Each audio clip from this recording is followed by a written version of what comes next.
Okay.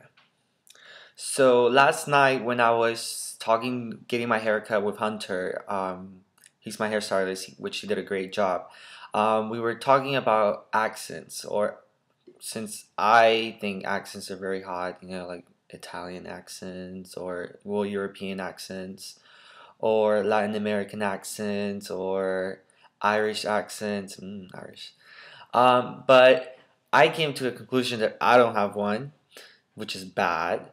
Well, I don't know if it's bad, but I think it's not cool because I think they're hot and I think I should have one. So, my the first thing that I decided to come up with was, well, since I'm Hispanic, I'm gonna do the Hispanic accent. And I'm trying to find an accent that I can do. So, you gotta let me know if this is hot for you, papi, or if it's not, because papi, I am here at my house. I'm about to go to the gym. It is 8:22. I'll be right back, papi. How does that sound? How does that sound? That sounds like a good accent. Oh, yes. Okay.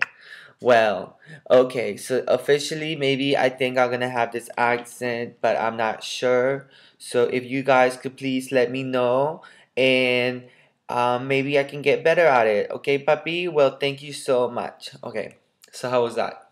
Maybe that was kind of too much, but let me know how it sounds so I can have my hot accent, Latino accent. All right?